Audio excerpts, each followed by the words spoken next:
The world's most influential pollster has told British political leaders to wake up and not follow the US down the path of culture wars, which he warned will destroy the country.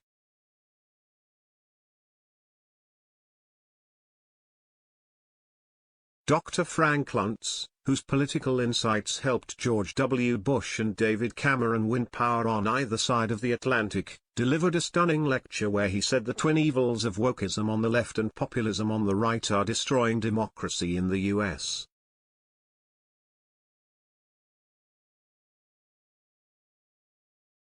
He likened wokeism to coronavirus infecting the country without a cure, and Donald Trump's populism was shredding the US.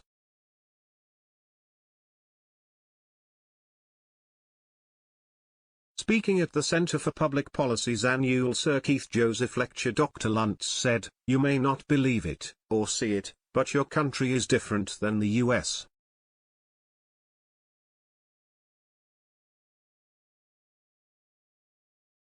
It is better. It is civil.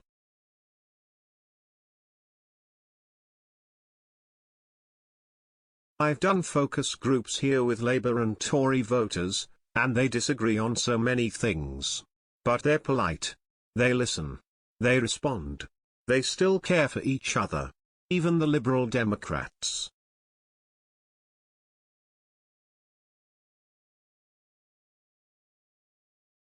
In making the contrast, he told the audience that he was fed up of Boris Johnson being compared to Donald Trump.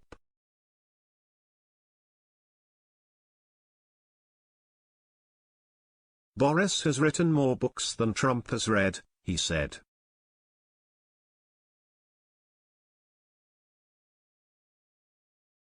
But he warned that polling among young people in Britain underlined that wokeism has already infected Britain.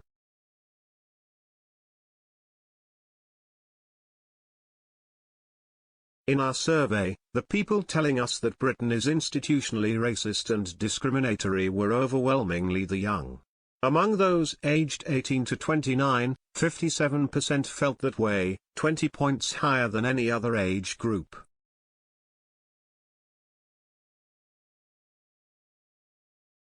They are also, by far, the most likely age cohort to describe themselves as woke.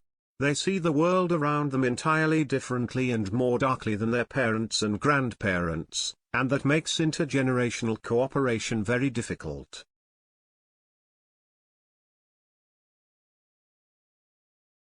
As if that wasn't enough, here's something truly troubling. Young white people in this country are more likely to feel Britain is systemically racist than the non-white community, who are actually experiencing the racism, because that's what they're being taught and told.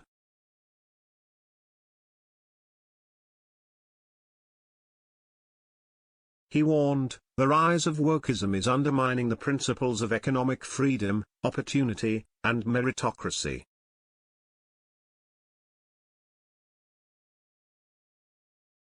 Later he added, "At its core, woke is an ideology that classifies us into tribes and disrespects our individuality.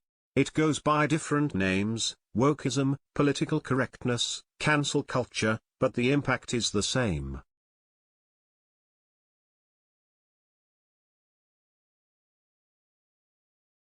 And he warned, "It's here, in Took, though, slowly and steadily metastasizing, just like it did in my country.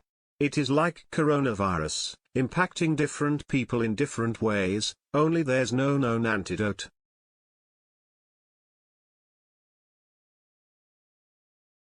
But he said that the response was not to enter the culture wars.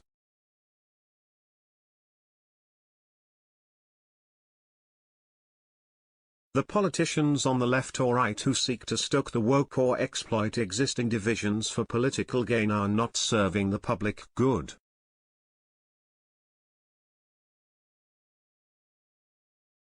And he warned that while the Conservatives can win using the culture war narrative, they would be in danger of losing the country.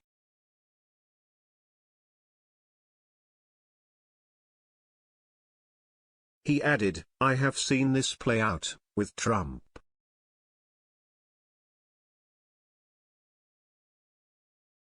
and talked of his anger at the storming of the Capitol building in Washington, D.C. by Trump supporters on January 6 last year when he got near the melee.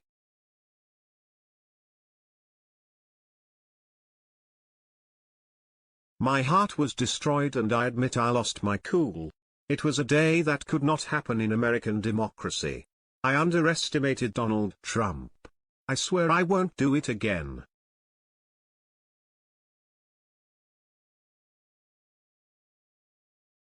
Dr. Luntz told the audience at the Conservative Center for Policy Studies' CPS annual Sir Keith Joseph lecture that he had frantically escaped America because of its toxic political culture.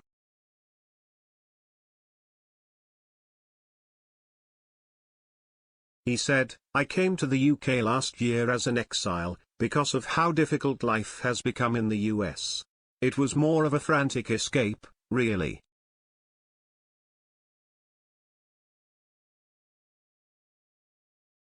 Thanks to a relentless social media environment that taints every aspect of American life, you take your professional and personal life in your hands every time you comment honestly on anything political, cultural, or financial."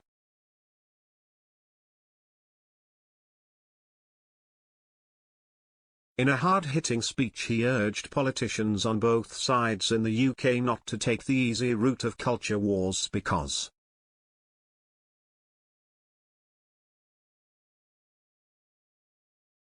But he also warned that while 6 in 10 people in the UK and US are most concerned about the cost of living, politicians are not discussing the issues around it, but the party which addresses it will win the next election.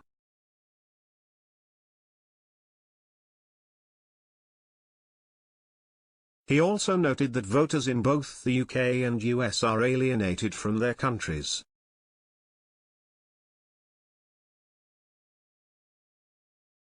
He said, "I did 3 nationwide surveys of 4,500 people, 3 national focus groups, and dozens of individual interviews with the country's leading politicians, journalists, corporate and civic leaders left me with more questions than answers."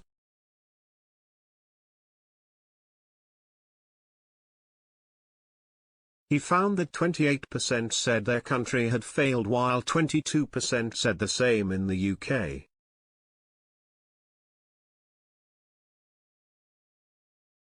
Just 42% of Americans and 34% of Britons said they felt theirs was an exceptional country.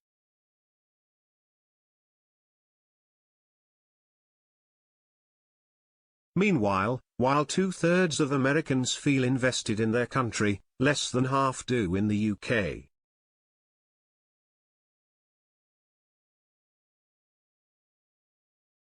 Just 31% of Americans feel their country is invested in them and their future. In the UK, it's only 27%.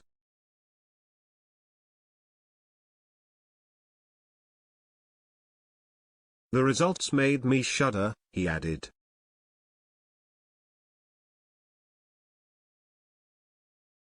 These results have kept me awake at night, literally, for if left unchecked, the antipathy it suggests towards Britain's political, cultural and financial leaders could intensify and turn into something uglier, angrier, and more destructive.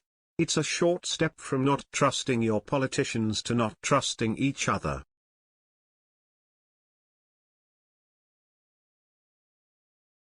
And as we're seeing in America, once that trust is broken, it can be almost impossible to restore.